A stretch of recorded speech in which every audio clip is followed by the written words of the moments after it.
एक स्त्री, यही कलयुग है महाराज। आज महाराज बहन के रिश्ते बदनाम हो रहे हैं, भाभी के रिश्ते बदनाम हो रहे हैं, यही कलयुग है। और कोई कलयुग बहुत बड़ा सींग लगा करके डराने नहीं आएगा हम सबको कि मैं कलयुग हूँ। ये जो हमारे समाज में विकृतियां फैली हुई हैं, आज पिता के सामने शराब पी करके बेटा धुत हो करके गिरता पड़ता चला आ रहा, यही कलयुग है।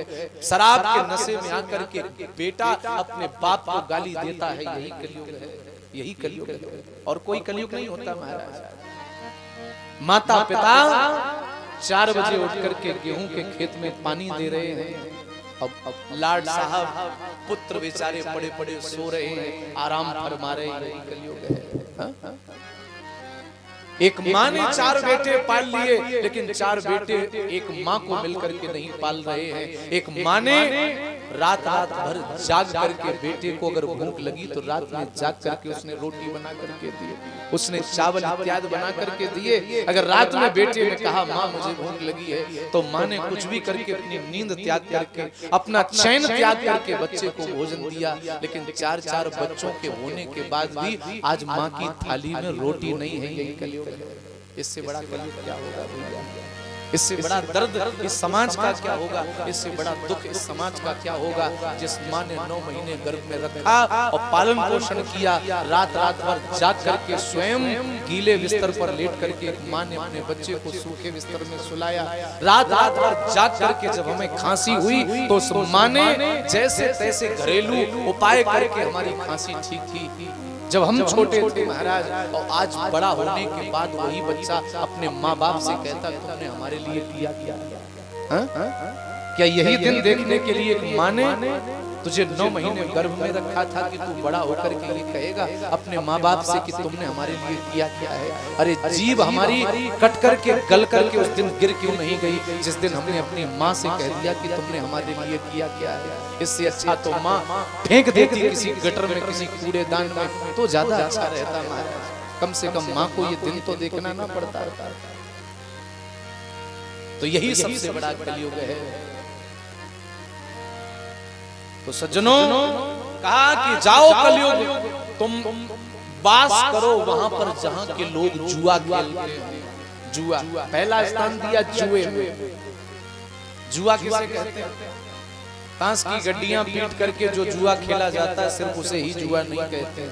जुआ क्या है? बहुत ध्यान देकर के सुनिएगा। जुए का अर्थ अगर मैं एक लाइन में करूं तो बिना मेहनत के जो धन आपकी जेब में आए, आपके बैंक में आए, तो समझ लेना वही जुए का धन है, बिना मेहनत का धन।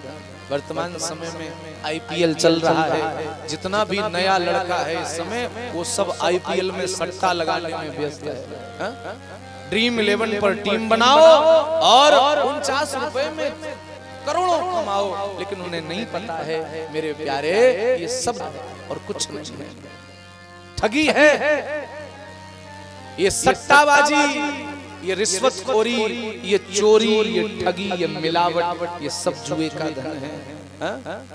दूध में पानी मिला देना, बाजरे महाराज दूध में पानी मिला देना, दाल में कंकड़ मिला देना, काली मिर्च में पपीता के बीज डाल देना, ये भी इससे जो धन आएगा वो क्या है? जुए का धन। बिना मेहनत के जो धन हमारे जेब में आए, समझ लेना वो जुए की, सट्टाबाजी, रिश्वतखोरी, ये चोरी, ये ठगी, ये बेईमानी। लोग बेईमानी कर जाते हैं, बात पर हमारी जुबान बदल जाती है। ये सब चोरी का धन है, ये सब जुए का धन है। और एक बात सदैव याद रख लेना, जुए का धन आते हुए बहुत अच्छा लगेगा, लेकिन जब जुए का धन जाएगा, बिना मेहनत का धन तुम्हारे घर से जाएगा, तो आंसुओं के सिवाय कुछ और दे करके नहीं जाएगा। 11 वर्ष तक तो ये धन फलेगा, और जैसे ही 12वां वर्ष लगेगा तो जितना पहले होगा, जो बिना मेहनत का 2 नंबर की कमाई की ना तुमने, इससे पहले जो धन था उसे भी लेकर के चला जाएगा। याद कीजिए जरा आप सब लोग, जितने भी बड़े बूढ़े यहाँ पर बैठे हैं, पुराने समय में जिनकी लंबरदारी चला करती थी, जिन्होंने डरा धमका करके, जिन्होंने गरीबों की जमीनों को धोखे से हड़प लिया, डरा धमका करके अपनी हवेलियां चमका ली। जिस समय किसी लंबरदार की चारों तरफ महाराज नाम था, उनकी लंबरदारी चला करती थी, और आज उन्हीं के घर में देख लीजिए कोई दिया जलाने वाला नहीं है। उन्हीं के नाती पंथी महाराज, जिन्होंने कभी गरीबों की जमीनें बेईमानी करके हड़प ली थी, उन्हीं के नाती पंथी चौराहे पर भीख मांग करके खा रहे हैं। और जो गरीबों के मेहनत के पैसे से हवेली बनाई थी, उसकी एक एक ईंट सड़ सड़ के गलगल के नोना लग लग के गिर रही है वो ईंट हवेली की। ना जाने कितने ऐसे लंबरदारों को मैंने देखा महाराज, न जाने कितने ऐसे लंबरदारों के विषय में हमारे बड़े बूढ़े बताते हैं। इसलिए भैया बिना मेहनत के धन से बचिए। दुनिया में सबसे बड़ा जुआ, दुनिया में सबसे बड़ा मेहनत का धन पाया था दुर्योधन ने।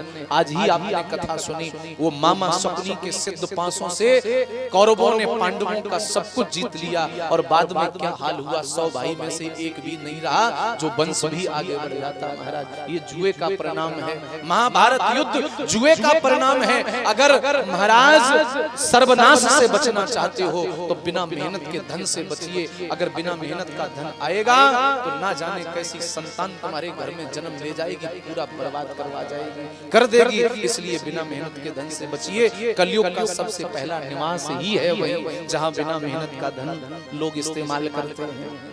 कहा जाओ कलयुग वहां पर वास करो जहां के लोग जुआ खेलते हो, रिश्वतखोरी करते हो, मिलावट करते हो, चोरी करते हो, ठगी करते हो, बेईमानी करते हो। महाराज जाओ जा करके वहां निवास करो। तो ये पहला स्थान दिया। दूसरा स्थान पानम, मद्यपानम, धूम्रपानम। कई लोग तो महाराज कथा में बैठ के भी बीड़ी सुलगाते रहते हैं, मैंने देखा कई जगह। कथा में बैठे 2 घंटे भी शांति नहीं है कि गंदगी त्याग दे, 2 घंटे भी शांति नहीं है। गुटखा तंबाकू भरने की हमारी आदत हो गई। जब तक बीड़ी ना पी लें तब तक पेट साफ नहीं होता, ऐसी आदत हो गई लोगों की महाराज। शराब में कलयुग का वास है। शराब में कितने अक्षर हैं? 3, सा, रा और बा। सा माने 100%, रा माने राक्षस जैसा, बा माने बना देने वाली, जो अच्छे खासे इंसान को राक्षस बना दे, वो शराब है। खैर पतखुरी में तो कोई नहीं पीता, हम बाहर की बात कर रहे हैं, आप लोग बुरा मत मानना, हम आपकी बात नहीं कर रहे। यहाँ के लोग तो बहुत बढ़िया है भैया, नहीं तो कहने लग जाओ बहुत मंच पर बैठ करके बातें कर रहे हो, चलो नीचे उतरो तब हम देखेंगे तुम्हें। एक बात मैं कहूं सज्जनों, शराब तो एक व्यक्ति पीता है, लेकिन भुगतना पूरे घर को पड़ता है। ये शराब आदमी को अंदर से भी खोखला करती है और बाहर से भी खोखला करती है।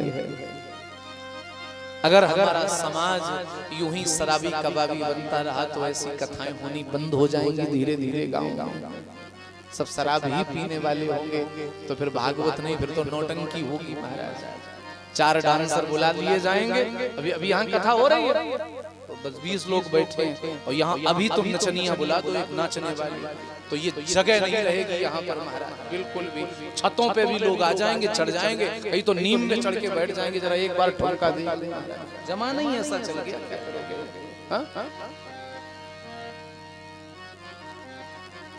क्या करोगे महाराज? अभी यहाँ तो हमें विपिन भैया के अलावा कोई पूछने वाला नहीं है। देखो तुम यहाँ भी नचनिया ले आओ, दुनिया भर के फौका मरवाएंगे आसपास। बताओ देवी जी कुछ सेवा करें। आप कहो तो आपके लिए 4 पाई ले आए, आप कहो तो आपके लिए बढ़िया सा फ्रिज वाला जल ले आए, आप कहो तो बढ़िया प्रसिद्ध पेड़ा ले आए महाराज, बढ़िया ठंडा ले आए।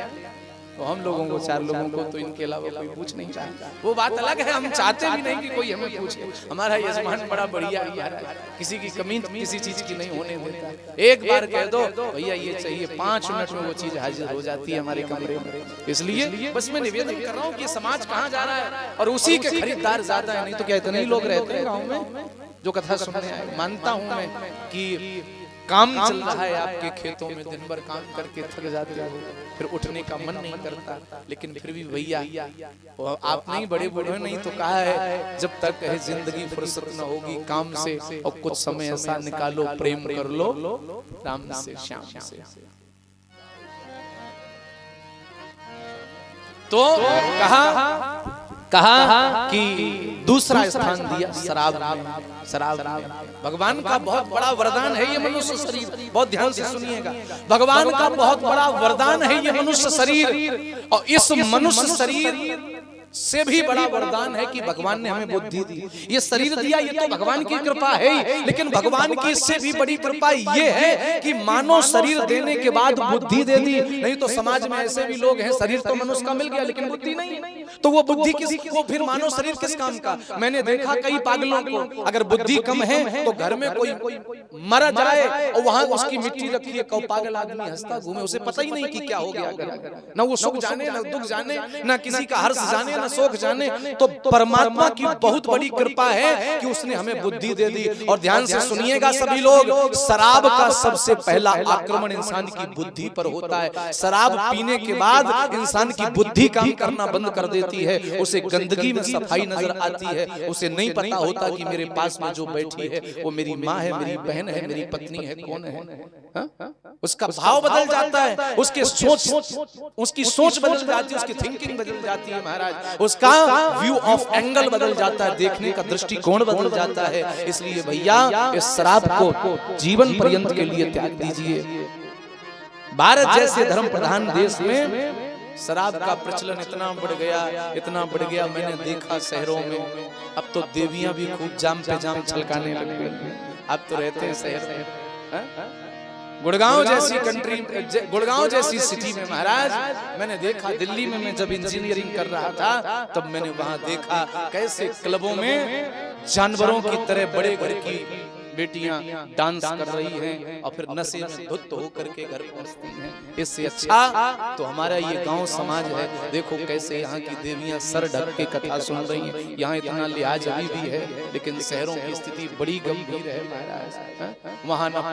वहां ना जेठ से पर्दा, न ससुर से पर्दा, किसी से कोई पर्दा, खत्म हो गया सब महाराज। ऐसी स्थिति हो गई, क्या बताएं आपको, खोल करके रखेंगे सब बातें तो बड़ी हंसी आएगी, लेकिन वो सब यहाँ मत आने दीजिएगा भैया, ये हमारा गांव ठीक है। देखिए आज शहर की स्थिति वो है कि पैसे के कारण, पहले उन्होंने पैसा कमाने के कारण अपना सुख चैन सुकून खो दिया, और पैसा तो खूब मिल गया, अब शांति गायब हो गई, तो शहर का हर आदमी अब शांति की ओर भाग रहा है। लेकिन गांव का आदमी इतना शांत है लेकिन वो पैसे की तरफ भाग रहा है।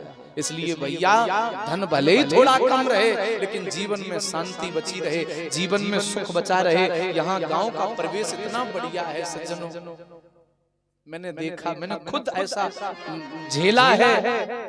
3 वर्ष महाराज, 3 वर्ष जब तक दिल्ली रहे तब तक 7-7 दिन बासा पानी रखा हुआ पिया है। और ध्यान से सुनना, शहर में यही स्थिति है। हमारे यहाँ अगर गांव में भैंस नहाएगी तो ताजे पानी से, ध्यान दीजिएगा, गांव में भैंस नहाएगी, पानी पीना तो छोड़ो, भैंस नहाती है तो ताजे पानी से। और शहर में व्यक्ति पानी पीता है 7 दिन रखा हुआ, 6 दिन रखा हुआ, कितना भी तुम प्योरीफायर लगा लो महाराज, है तो वो बासा ही सप्लाई वाला पानी आता है महाराज। बड़ा सा टैंकर आया, जिन क्षेत्रों में पानी की कमी है उन घरों में मैंने देखा उस समय जब मैं रहता था। अब वहाँ की स्थिति क्या है मुझे नहीं पता, खैर अब तो डेवलप हो गया होगा, पानी तुरंत सप्लाई का आता होगा, लेकिन जिस समय मैं वहाँ रहता था महाराज दिल्ली में, तो मैंने देखा कि बड़ा सा टैंकर 1 हफ्ते में एक बार आता था, तो लोग अपने गैलन टंकी भर के रख लेते थे कि 7 दिन पियेंगे क्या, क्योंकि समरसीबल से जो निकलता वो नमक निकलता, खारा पानी, तो 7 दिन तक फिर वही पीते थे लोग। मैंने कहा क्या जिंदगी है यहाँ लोगों की, बहुत अच्छे हैं हम और आप, पैसा भले ही कम है, मैं भी एक गांव समाज से ही बिलोंग करता हूँ, बहुत बड़ी शहर से मैं नहीं आया, तो बहुत अच्छे हैं हम और आप जो कम से कम शुद्ध हवा ले रहे हैं। वहाँ तो हवा भी वही यंत्र वाली है, फर्राटा लगा, पंखा लगा, वही बेटा खाते रहो, सब अशुद्ध है, और यहाँ हम सब कुछ शुद्ध ले रहे हैं। इसलिए अपने विचारों को भी शुद्ध रखिएगा, मेरा मेन मोटिव यही है। मंच पर मैं बैठ करके मेरा जो लक्ष्य है वो यही है, कैसे भी करके आपके विचार शुद्ध रहे, आपके भाव शुद्ध रहे, आपका भोजन शुद्ध रहे, आपका पहनना ओढ़ना शुद्ध रहे। पहनना ओढ़ना शुद्ध रहने का मतलब आज देखिए आप बहनों के कपड़े छोटे होते जा रहे हैं, अशुद्ध हो गया पहनना। तो इसलिए दूसरा स्थान दिया शराब में, शराब में, और तीसरा स्थान दिया स्त्रियों का। जाओ कलयुग तुम जाकर के शराब में वास करो, जाओ कलयुग जाकर के तुम जुआ में बिना मेहनत के धन में वास करो, और तीसरा स्थान दिया स्त्रियों में। लेकिन ध्यान से सुनना, अर्थ का अनर्थ मत कर देना। हमारा यही शास्त्र कहता है, यत्र नार्यस्तु पूज्यन्ते रमन्ते तत्र देवता। जहाँ इन माताओं बहनों का सम्मान होता है जिस घर में, उस घर में देवता वास करते हैं, उस स्त्री में देवताओं का वास है। यत्र नार्यस्तु पूज्यन्ते, यत्र माने जहाँ नार्यस्तु अर्थात नारी की पूजा होती है, उस नारी में देवताओं का वास होता है। लेकिन जब इसी नारी को, जब इसी स्त्री को किसी पराई माँ बहन बेटी को गलत दृष्टि से लोग देखते हैं, तो यही नारी जिसके अंदर देवताओं का वास है, यही फिर काल का रूप रख लेती है, इसी के अंदर कलयुग वास कर जाता है। इसलिए भैया वैश्यावृत्ति से बचो। कभी अगर कोई स्त्री अच्छी लगे या स्त्री को पुरुष अच्छा लगे, तो बस यही समझ लेना, जब ये पुरुष इतना सुंदर है, जब ये स्त्री इतनी सुंदर है, तो इस स्त्री और पुरुष को बनाने वाला मेरा भगवान कितना सुंदर होगा। मैं क्यों इस स्त्री से, इस पुरुष से प्रेम करूं? मैं प्रेम करूंगा उस परमात्मा से जिसने इसे बनाया है। मैं क्यों इसके चक्कर में पड़ूं? अगर हमारा ऐसा भाव बन गया तो सज्जनों हम पाप करने से बच जाएंगे, हमारा मन नीचे गिरने से बच जाएगा, और ये तभी होगा जब हमारा भजन पक्का होगा। तो कहा जाओ कलयुग जहाँ के लोग वैश्यावृत्ति करते हो, तुम वहां जाकर के रहो। चौथा स्थान दिया हिंसा। हिंसा यानी बेजुबान निर्दोष जीवों की हत्या। बकरा क्यों काटा जाता है? मांस खाने के लिए। मुर्गा क्यों काटा जाता है? मांस खाने के लिए।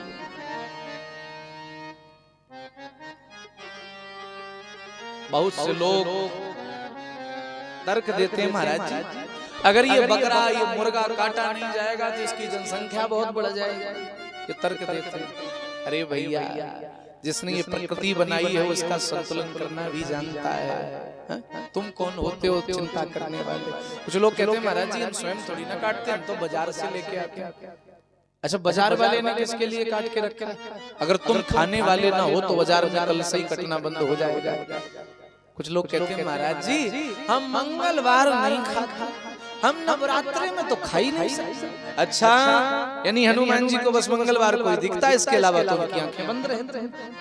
दुर्गा जी सिर्फ नवरात्रि में देखती हैं आंखें खोल के, इसके बाद बंद रहती हैं उनकी आंखें। जो मांस मंगलवार को बुरा है, शनिवार को बुरा है, नवरात्रि में बुरा है, वो मांस 12 महीने बुरा है, 24 घंटे बुरा है। इसे मत खाया करो। अच्छा, एक बात बताओ, सब बड़े बूढ़े यहाँ बैठे हैं, आपके घर में भैंस बंधी हुई है, उस भैंस को 5-7 दिन भूखा रखा जाए, और भूखी रखने के बाद उसके सामने 5 किलो मांस रखो एक टोकरी में, भैंस खाएगी? हाँ या ना? कुछ तो बोलो, खाएगी? नहीं खाएगी। और कोई शेर जंगल में 15 दिन से भूखा हो, उसके सामने कोई भूसा रखे, चारा रखे, वो खाएगा? नहीं खाएगा। एक जानवर को भी पता है उसे क्या खाना चाहिए और क्या नहीं खाना चाहिए, लेकिन जानवर से भी बदतर इंसान हो गया। मांस लाओ तो मांस चट, रसगुल्ला लाओ तो रसगुल्ला चट, पूड़ी लाओ तो पूड़ी चट, को छोड़ ही नहीं रहा है। कैसी स्थिति हो गई? हमारे दांत ऐसे नहीं, हमारी आंत वैसी नहीं कि उस मांस को पचा सकें, लेकिन फिर भी हम लगे हुए हैं खाने के लिए। प्रत्येक व्यक्ति का, प्रत्येक जीव जंतु का भोजन बनाया भगवान ने। जब हमारे खेतों में कीट पतंग बढ़ते हैं तो चिड़िया जुताई के समय, पानी देते समय अपने आप बगुला वगैरह पहुंच जाते हैं, जिनको हक है खाने का। घर में चूहा बढ़ता है तो बिल्ली अपने आप आ जाती है, उसको हक है खाने का। खेतों में चूहा बढ़ते हैं, मोर इत्यादि, वहां सर्प इत्यादि पहुंच जाते हैं उसे खाने के लिए, जिसको हक है खाने का। लेकिन हमें किसने हक दे दिया कि किसी भी जीव को हम मारें, काटें, अपने पेट में डाल डाल? ये संसार गोल है, जैसा हम व्यवहार दूसरे के साथ में करेंगे इक्वल एंड अपोजिट वैसा ही हमें मिलेगा।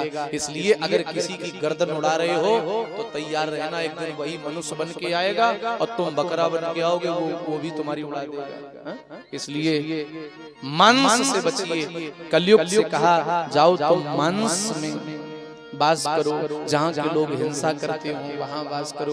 ये 4 स्थान दे दिए, 5वां स्थान एक और मांगा कलयुग ने। कहा प्रभु बड़े गंदे स्थान दिए, एक स्थान अच्छा दे दो ना। तो कहा जाओ तुम स्वर्ण में वास करो। जात रूपम लिखा है भागवत में। वर्तमान समय में विद्वानों ने जात रूपम का अर्थ लिया जरूरत से ज्यादा धन। जहाँ के लोग जरूरत से ज्यादा धन रखते हो वहाँ वास करो। 5 स्थान कलयुग को मिल गए। कलयुग ढूंढने के लिए चला, अब वो स्थान ढूंढने में लगेगा समय। इसलिए हमारे बड़े भैया की वाणी से प्यारा सा भजन और इसके बाद आगे की कथा।